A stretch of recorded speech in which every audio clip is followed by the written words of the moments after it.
If your business is still doing things manually in 2026, you're probably losing time and creating unnecessary friction for your team.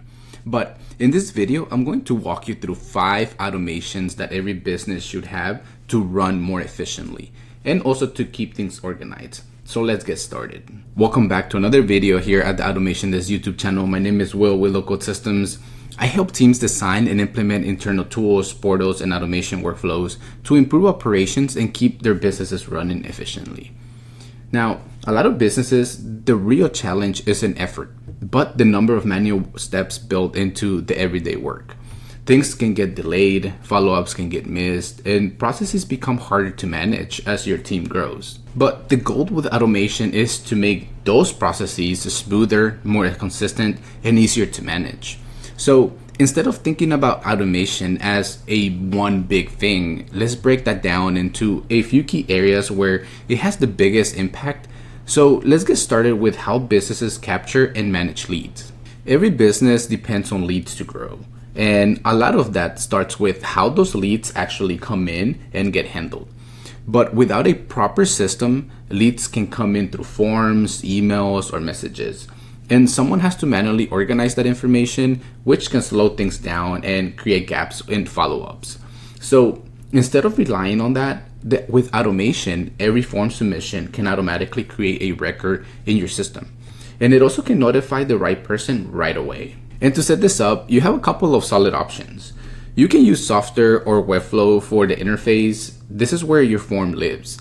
Then you can use Airtable to store those leads. So this is going to be your database. And then you can use Make or Zapier to automate what happens next, like notifications or routing through email or Slack or Teams.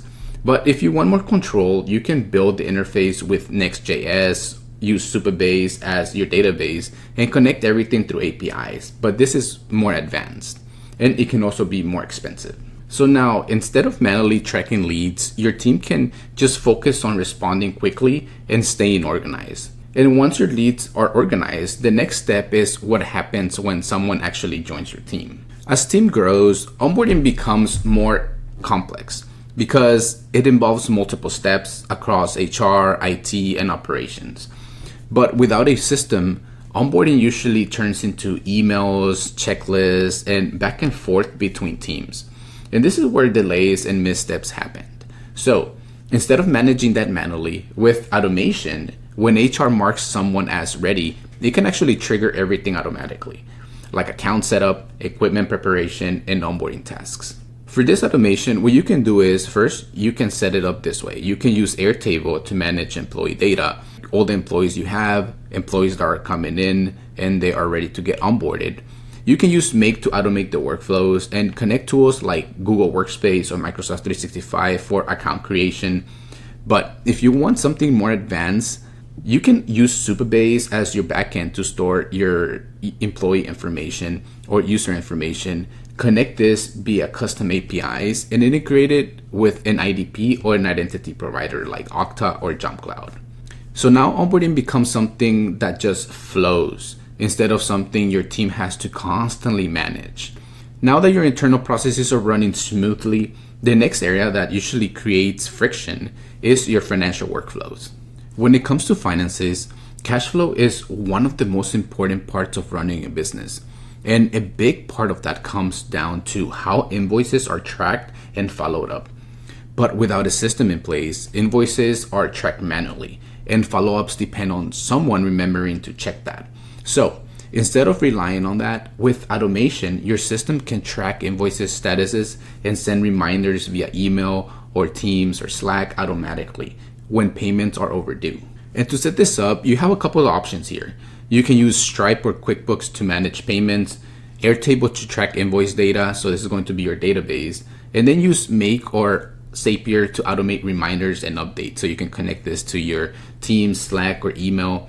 But if you want more control over how everything works, you can use Stripe API directly and store your data in Supabase and handle the logic through your own backend.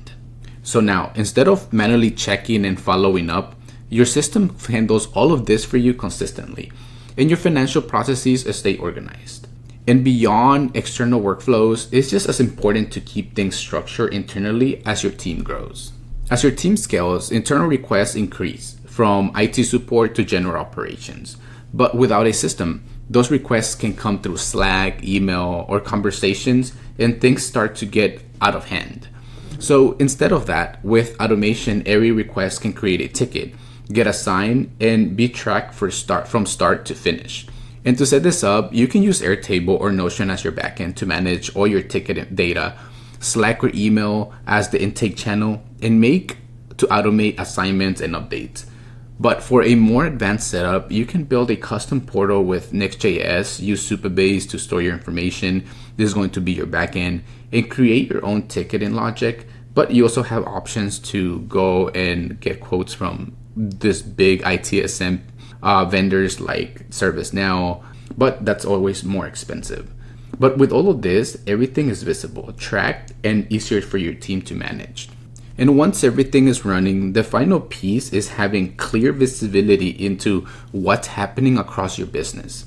And this brings me to the last automation, which is reporting and dashboard. So businesses rely on data to make decisions, but the data is usually spread across different tools. So with automation, someone has to manually gather all that information, and by the time it's already outdated. But with automation, new data can flow into dashboards and update in real time. And to set this up, you can use Airtable as your data source, which again is your backend.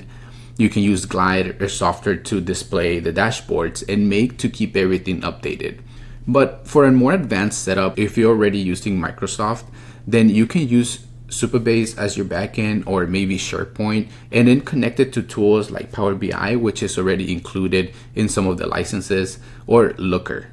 So now your team has real-time visibility and can make faster and more informed decisions. I want to make this really clear that these automations aren't about replacing people, but they're about reducing friction and creating systems that help teams operate more smoothly on their day-to-day operations. But if you want help building automations like this one for your business, check out localsystems.com. The link is in the description below, and book your free 30-minute consultation. We'll be happy to talk with you. And if you want a full breakdown on any of these systems, let me know in the comments below. If you like this video, give it a like, follow the channel for more content like this. My name is Will with Local Systems. I appreciate you so much for watching, and I'll see you on the next one.